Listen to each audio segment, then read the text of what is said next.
Espace TV, le 22h.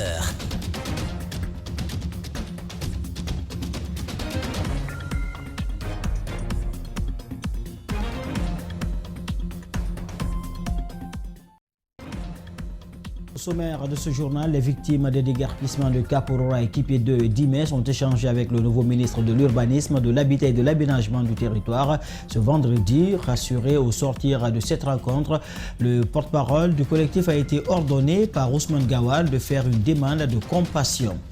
La décision d'interdire l'utilisation des téléphones par les élèves dans les classes est bien appréciée par les encadreurs dans plusieurs établissements scolaires.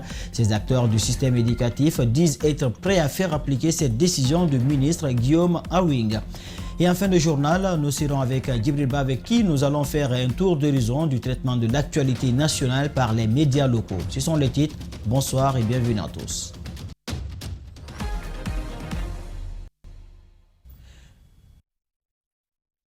Le collectif des déguerpis de Kaporora, Équipé 2 et Dimes a rencontré le ministre de l'Urbanisme, de l'Habitat et de l'Aménagement ce vendredi.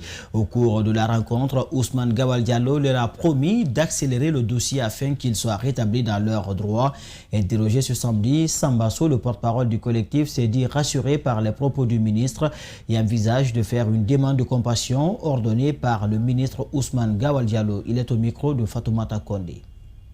Depuis la casse de nos maisons, c'est la première fois qu'on rencontre un ministre de la République et de surcroît du ministère qui est à l'origine de nos malheurs. Donc c'était un ouf de soulagement. Et si jamais le ministre l'a dit, si on ne s'entend pas, il sera un facilitateur pour transférer le dossier à la justice guinéenne qui se déterminera en toute indépendance. Promouvoir et valoriser les professionnels de santé, c'est l'initiative que vient de lancer l'ONG La Tabala. Elle vise à magnifier, mais aussi à honorer de leur vivant les icônes du secteur universitaire et de la santé.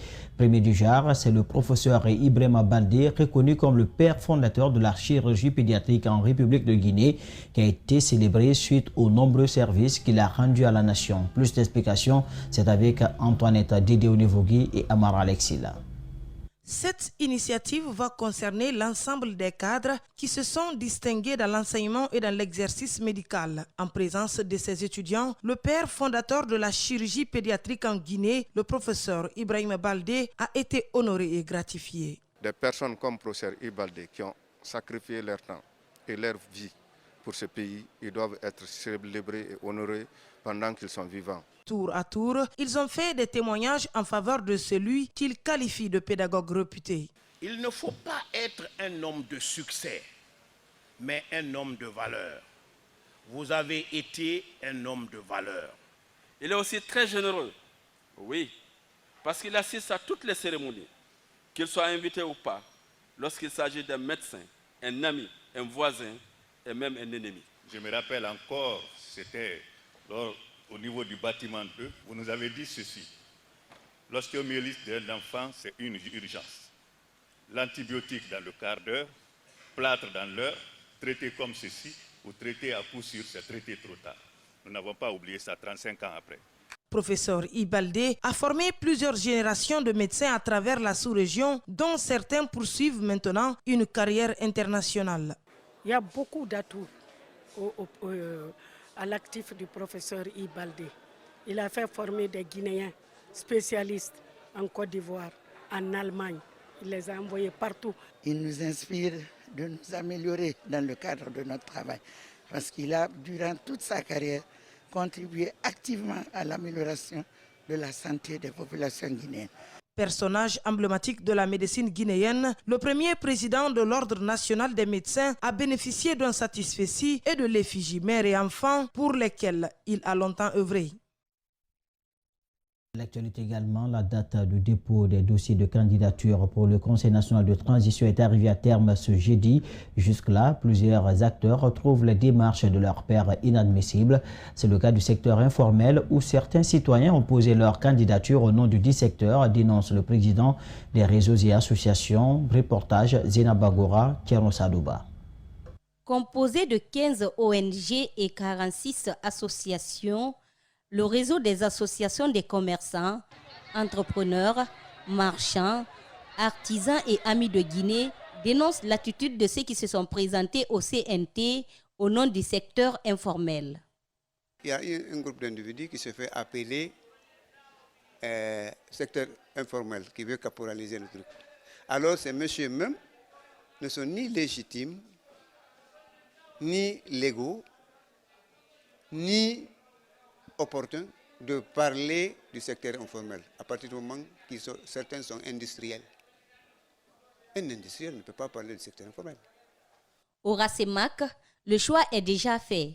Par ailleurs, Mamadou Diallo invite les nouvelles autorités à plus de vigilance. Le consensus de toutes les structures est tombé sur Sekou Oumar Diallo. Et là, Sekou Oumar Diallo, par sa probité, sa représentativité, sa façon d'agir, sa moralité. Même son de cloche chez les marchandes, commerçantes que nous avons rencontrées. Elles veulent toutes des représentants qui répondent à leurs aspirations. Les personnes qu'on a choisies, et on sait que les deux personnes-là, on peut partager la même chose ensemble et nous pouvons travailler très bien à Madina, dans l'ensemble. Je demande aux autorités de respecter notre choix. Parce que vraiment, c'est nous qui connaissons nos problèmes dans le commerce. Donc, on ne peut pas prendre d'autres personnes et nous imposer.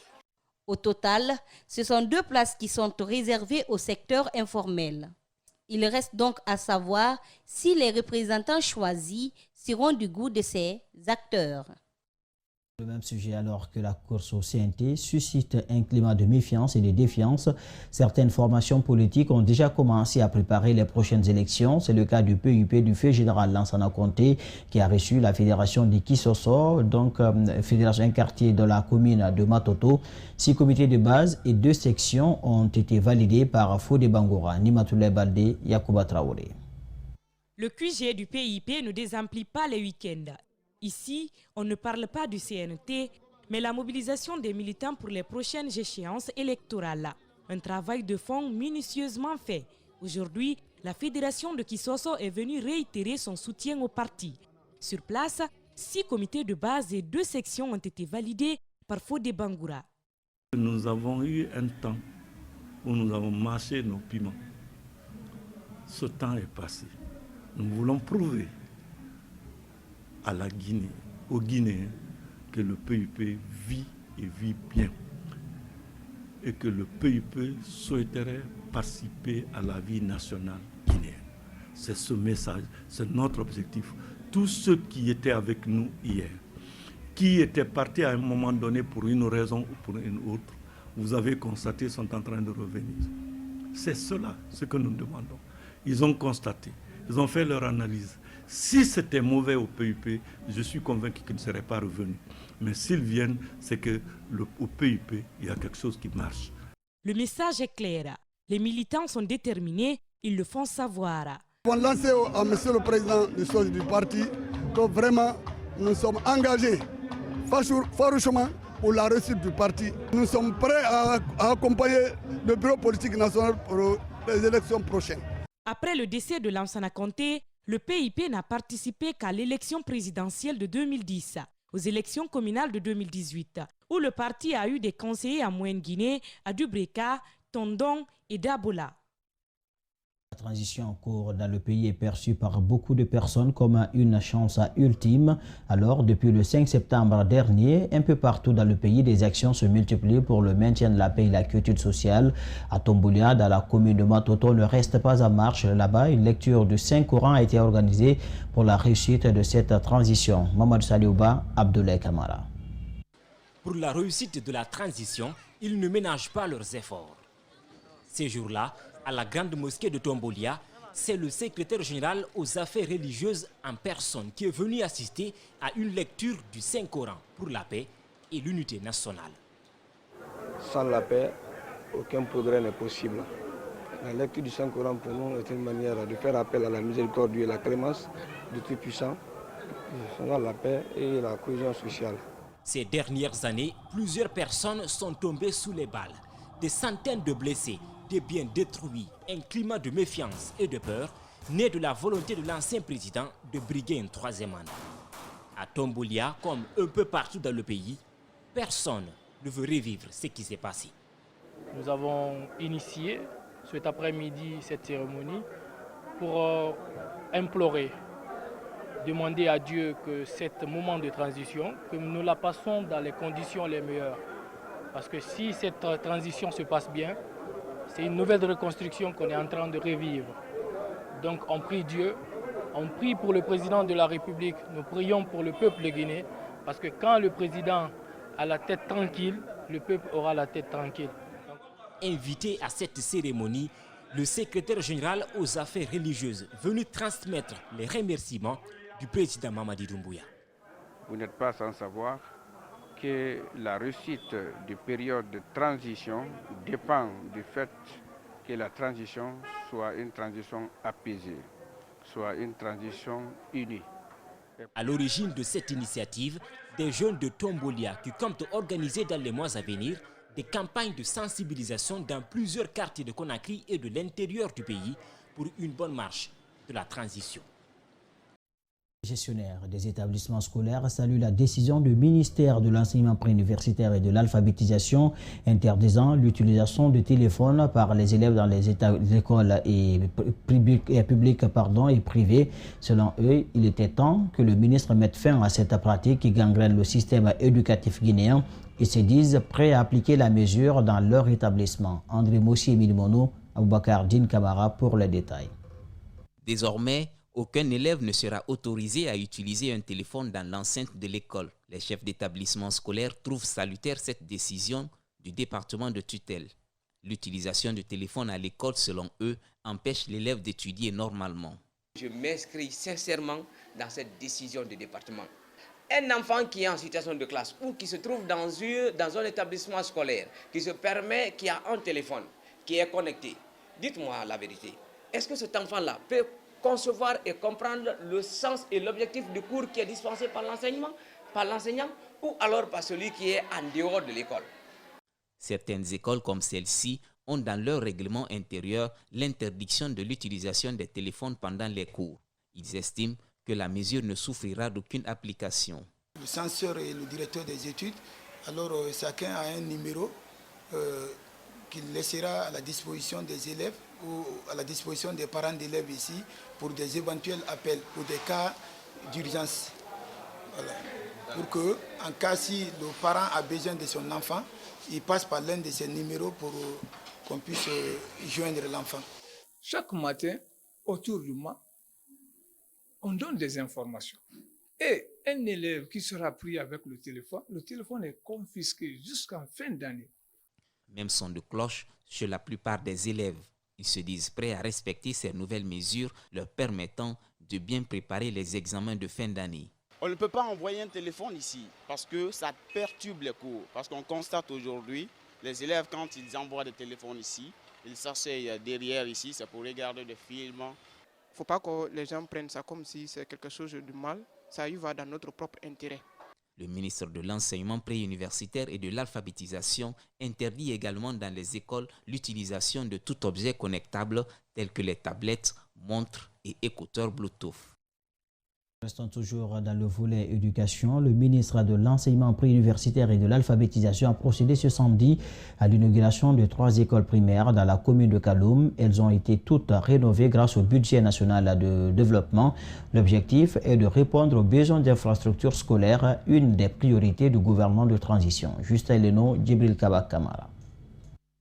Guillaume Hawinga coupe le cordon inaugural de l'école primaire du Tombo 2 après sa rénovation. Elle a été construite en 1987. Voilà maintenant qu'elle change de visage grâce au budget national de développement. À Conakry, 22 autres écoles sont aussi en rénovation. À sa création, l'école comptait 3 blocs, 24 salles de classe pour un effectif de 1596, dont 875 filles, avec un personnel de 26 enseignants, dont 23 femmes.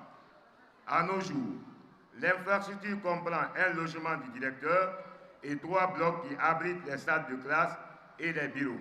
À date, 9 écoles sont complètement achevées. 4 sont attribuées à la commune de Kaloum, dont Tombo 2, jamais rénovée depuis 33 ans.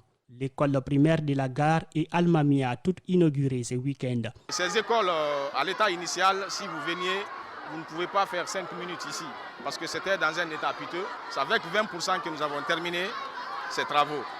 Et là, imaginez tout ce qu'on est en train de vivre avec les banques et les fournisseurs. Donc les difficultés ne sont pas encore terminées. Les difficultés finiront que lorsque les factures seront réglées. Certes rénovées, les responsables de ces écoles publiques évoquent un manque d'outils informatiques et de bureaux pour le personnel. Son Excellence, Monsieur le ministre, nous espérons que votre attention sera portée sur nos requêtes afin d'apporter dans le temps les solutions qui s'imposent. Le ministre promet de répondre aux besoins exprimés. Toutefois, il sollicite l'entretien de ces infrastructures scolaires. Tout ce qui est neuf est beau à voir. Mais il reste une tâche essentielle qui incombe aux encadreurs et élèves. C'est l'entretien et la maintenance des locaux réhabilités. Je souhaite vivement en cette circonstance solennelle que ce défi soit relevé par chacun dans le cadre de l'exercice de tes responsabilités. Comment occuper les jeunes? Depuis 2 jours, la question est au centre d'un débat entre jeunes à Bambeto, haute-banlieue de Conakry. L'initiative consiste à amener cette couche à se prendre en charge et à participer au développement socio-économique du pays sur place. L'idée de mettre en place des coopératives a germé. Djibrilba, Abdoulaye Kamara. Rendre pratique des laboratoires d'innovation sociale, voilà l'idée que compte matérialiser la Coalition nationale des acteurs pour la paix et le développement. Bambeto, connu pour ses violences, fait partie des lieux choisis par les membres et d'autres groupes de jeunes pour échanger sur la possibilité d'entreprendre et s'inscrire dans la dynamique du développement de la nation. La plupart des gens pensent que pratiquement c'est un lieu où on ne peut pas vraiment accéder et nous sommes en train de rendre le lieu accessible et fréquentable. Se regrouper entre jeunes et développer des projets est possible. 15 jeunes ont eu donc des enseignements de la part des volontaires et des partenaires techniques. On a vu aujourd'hui des modèles de ce qu'on appelle les coopératives jeunesse de service. C'est un modèle qui nous vient du Canada, qui a été importé en France et qu'on a envie aujourd'hui d'implanter aussi en Guinée à travers justement le LABIS. Les bénéficiaires sont bluffés durant ces 2 jours d'échange. Après cette formation, je compte créer une petite entreprise à l'aide de la CONAPED, en plus de aide et action, parce que je sais qu'ils seront là pour nous accompagner dans nos différentes entreprises, formations, créations. Cette initiative s'étendra à 1500 jeunes guinéens. Elle prendra une durée de 6 ans. Mettre fin à la défécation à l'air libre, c'est un programme de gouvernement guinéen. Il a été lancé ce samedi dans la préfecture de Kindia. La démarche vise à appuyer les efforts de l'État à la base pour une prise de conscience des communautés qui sont souvent responsables de ce genre de comportement. Reportage Aboubakar Silla, Djibril Kamara. Cette approche du gouvernement guinéen a démarré en 2009 et depuis, ce programme était piloté par les cadres du ministère de l'Environnement. Et dans sa phase 3 en Guinée, il n'y a que 3 préfectures du pays qui sont concernées, Beila, Bofa et Kindia. ODD aujourd'hui vise l'aspect assainissement et hygiène comme un aspect très important, comme un pilier très important. Parce que dans toutes nos communautés, les gens ont besoin vraiment de vivre dans un environnement assaini pour se débarrasser de toutes les infections, de toutes les maladies hydriques liées à l'eau bien sûr. Donc, c'est dans ce cadre que nous, on a invité les communautés, qu'on a toujours accompagnées depuis des années, à travers une approche, aujourd'hui qui est devenue bientôt un programme. Susciter une prise de conscience chez les communautés et mettre en place des dispositifs de suivi local pour éviter la défécation à l'air libre est l'un des objectifs de cette démarche du gouvernement guinéen. C'est répondre à la vision ici de la feuille de route Guinée, fin de défécation à l'air libre en 2027. Le lancement de ce programme assainissement total piloté par les communautés ATP ce samedi à la mairie de Kindia a connu la participation de plusieurs responsables, notamment les maires, les sous-préfets, les chefs de centres de santé et tant d'autres. C'est très important pour les communautés parce qu'ici, il n'est pas dit d'avoir une toilette décente dans un premier temps. Avec le tout petit moyen que tu as, avec les procédures locales, chaque famille, disons, peut se faire une toilette. Cette approche préfecture FDAL va redynamiser les comités villageois d'assainissement CVA au niveau local et elle s'étendra sur une période de 4 mois. La foire régionale de Kankan est prévue du 2 au 19 décembre 2021 dans cette ville de la Haute-Guinée. Les organisateurs ont annoncé les couleurs de cet événement culturel et touristique ce week-end à Conakry. Elle est organisée par le ministère guinéen du Commerce et celui de la Culture en partenariat avec l'entreprise Modiac Multiservice. Son objectif est de faire la promotion de la culture et des produits locaux. Justin Leno, Alcini Camara. Alpha Souma, à la tête du ministère de la Culture, et son homologue Bernard Goumou du Commerce tiennent à la réussite de la première édition de la foire régionale de Kankan. L'événement souhaite promouvoir des produits locaux, agricoles et artisanaux de la région de Nabaya. La foire régionale de Kankan est un événement qui consiste à faire la promotion des produits locaux et donner une nouvelle vision à la population de la Haute-Guinée, afin qu'ils puissent s'adapter à un autre système de développement qui n'a rien à voir avec les habitudes quotidiennes qu'ils ont l'habitude de faire.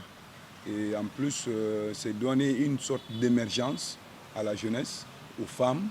Il pourrait motiver les citoyens à un retour à l'agriculture, pilier de développement d'un pays aujourd'hui abandonné au profit d'une exploitation minière à ciel ouvert et aux conséquences parfois dramatiques. Le constat est qu'aujourd'hui, on a tendance à oublier nos valeurs, c'est-à-dire on ne fait plus la promotion de nos produits. Et normalement, quand on s'est même rendu sur le terrain là-bas, on nous a été informé que c'est que la Haute-Guinée, d'ailleurs, produit en termes agricoles, peut réellement nourrir toute la Guinée et qu'il reste encore un peu. L'initiative a également un caractère culturel, touristique et artisanal. On a des habillements du textile guinéen, on a pas mal de choses ici qu'il faut développer pour qu'à l'international que ça puisse marcher, chose qui n'est pas aujourd'hui respectée chez nous. C'est pourquoi les ministères du Commerce, de l'Industrie, des petites et moyennes entreprises, ainsi que celui de la Culture, de l'Artisanat et du Tourisme sont fortement impliqués. La littérature, dans cette édition, l'auteur du roman La Mine d'Or entame une tournée dans une dizaine d'écoles et universités du pays. L'université de Somphonia a accueilli cette première sortie. Mamadou Kalisso, Alcini Kabara pour plus de détails. La Mine d'Or, une histoire fascinante qui doit inspirer la jeunesse africaine. Son auteur vient d'entamer une tournée scolaire et universitaire en Guinée. L'université générale Lansana Conté de Somphonia a été choisie pour lancer ce marathon littéraire. L'échange s'est déroulé dans une atmosphère très ambiante, les étudiants massivement mobilisés pour la circonstance. Publié il y a quelques semaines, La Mine d'Or cartonne déjà sur le marché. À date, près de 2000 exemplaires ont été vendus. Ça se passe très bien. Au Maroc, on a vendu près d'une trentaine de livres. Et ici à Conakry, on a continué à vendre. On tend vers à 2000 exemplaires aujourd'hui déjà vendus. C'est disponible sur le 621 42 43 21 et le prix du livre est à 150 000 francs guinéens. Le choix de l'Université générale Lansana Conté de Somphonia pour lancer cette activité littéraire réjouit à plus d'un titre l'ensemble des autorités de l'université. Il est formidable. Et c'est comme s'il s'est vraiment préparé. Il n'est pas à sa première. Et toute l'expérience est là, toute la formation est là, toute la qualité est là et toute la préparation est là. Aujourd'hui, c'est le début. Et toute l'année, c'est des événements scientifiques et culturels qui vont se succéder à l'Université de Somphonia. Bad rentre d'une tournée au Maroc où La Mine d'Or a été présentée dans 5 villes du royaume chérifien. En Guinée, 11 établissements scolaires publics et privés sont déjà ciblés. L'auteur partagera La Mine d'Or avec les jeunes apprenants. En plus de son talent de journaliste animateur, écrivain, Bademba Bari est aussi slameur. À moi, j'ai ce slam. C'est ce slam qui fait de moi une encyclopédie. C'est ce slam qui fait que tu écoutes tout ce que je te dis. Celui par lequel je... L'Alliance Club Kakulima vole le secours des enfants orphelins. Ce mercredi, cette organisation a offert un total de 15 millions de francs guinéens aux orphelinats Akuna Matata, Sis à Dabompa et Kiridia, situés à Matoto. Cela dans le cadre de son plan d'action annuel. Rosaline Gotomonemu, Ibrahima Soure 5 Souma, Mohamed Kapelosila. Voilà, donc nous allons revenir sur cet élément dans nos prochaines éditions d'information. À présent, nous recevons Djibril Ba pour la une des médias.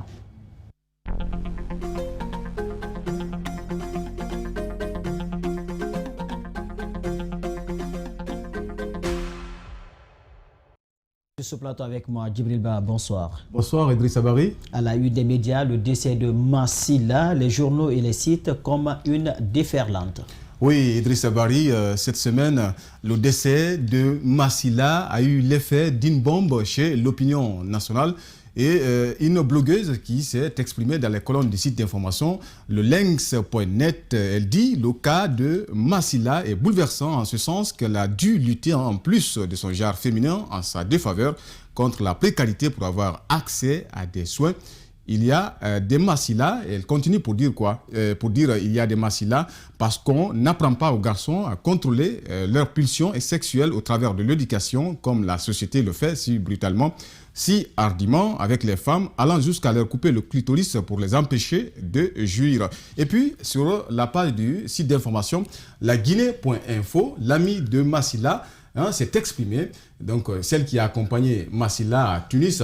Donc elle dit Massila était une fille qui avait un mental fort, elle n'avait pas de haine, elle était tout le temps souriante. Il y a cet autre site d'information, Guinée 114, qui pense que pour lutter contre le viol, il faut impliquer les hommes. Donc notre confrère dit que Massila, c'était une belle âme, c'était une petite boule de joie. Elle est couchée là. À qui la faute? Pas seulement ces docteurs, mais tout un système.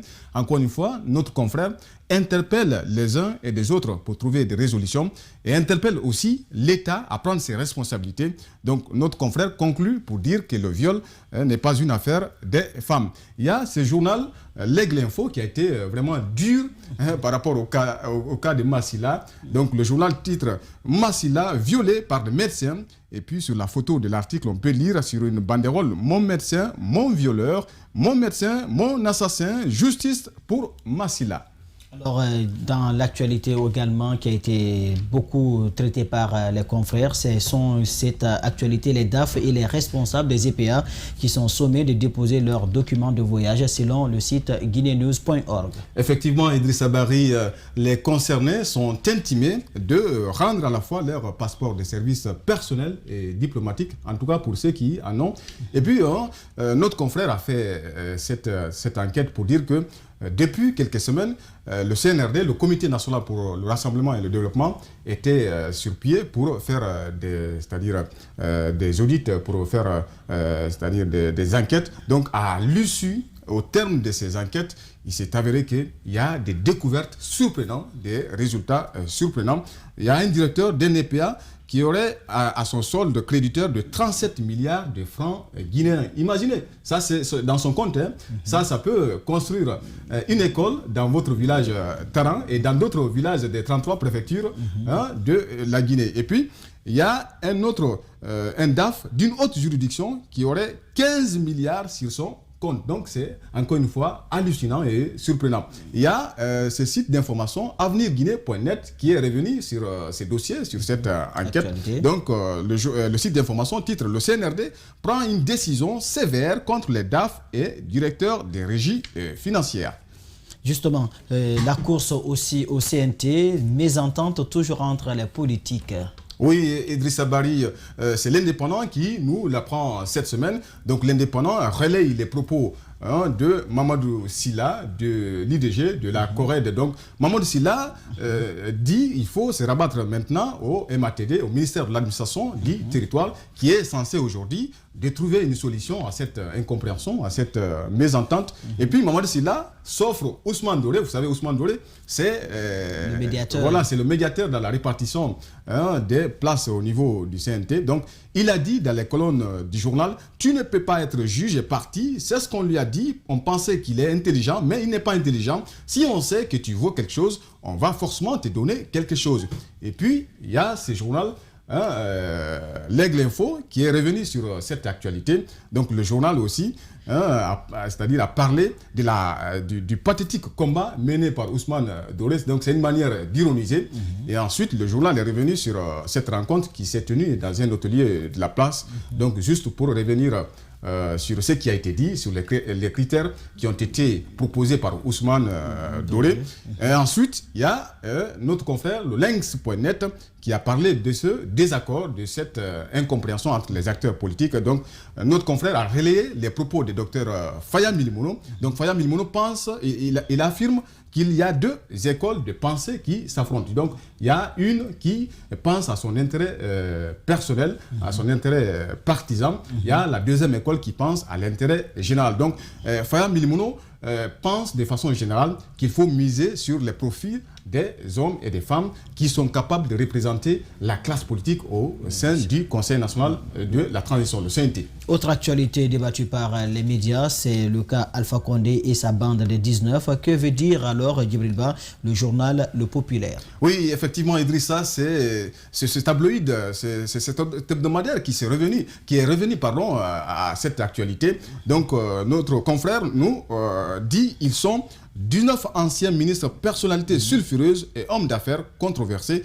Donc tous sont répertoriés derrière Alpha Condé comme étant les premiers de la liste des premiers responsables du malheur qui s'est abattu sur au moins 1203 familles guinéennes en 2019 à Conakry. Donc notre confrère pense à ces victimes de déguerpissement de Cap-Rorail, d'Imes et puis Kipé2. Donc il y a cet autre confrère, le journal L'Aigle Info, qui est revenu également sur cette actualité. Donc notre confrère nous apprend que les victimes se sont constituées en un collectif, donc elles sont vraiment déterminées pour mener le combat pour qu'elles soient vraiment rétablies dans leurs droits. Alors on termine cette revue avec cette info qui a fait la une des journaux. C'est la mise à la retraite de 6300 agents de la fonction publique par le CNRD qui n'a pas échappé à nos confrères. Et évidemment, c'est l'AGP qui a traité largement cette information cette semaine. L'AGP, vous savez, c'est l'agence guinéenne de presse. Donc il s'agit de 6300 agents de la fonction publique qui doivent faire valoir leurs droits à la retraite à partir du 1er janvier 2022. Donc, ils sont encore en service jusqu'au 31 décembre courant, donc c'est-à-dire 2021. Donc, il y a cet autre confrère, le site d'information Guinée News, qui a quand même fait un récapitulatif, c'est-à-dire cité des personnalités, des cadres qui sont concernés par cette mise à la retraite. Donc, il s'agit de Billy Nankouma Kourma, qui a été ancien ministre, et puis il y a Madi Kaba, qui a été également ancien ministre. Alpha Ibrahima Kira, vous le connaissez, il a été ancien ministre de la Sécurité et de la Protection civile. Et entre autres, Makale Kamara, qui a été aussi ancienne ministre. Voilà, entre autres, ce qu'on a pu, c'est-à-dire traiter comme information au niveau des sites et des journaux cette semaine, Idrissa Bari. En tout cas, merci Djibril Ba pour tous ces éclairages. Merci Idrissa. Et ce journal prend fin maintenant. Il a été coordonné par l'ensemble de la rédaction. Il a été dirigé surtout à la régie par Lamine Sidibé et Aboubakar Foutessouma. Merci à tous de l'avoir suivi. Bonne suite de programme sur Espace TV. Au revoir.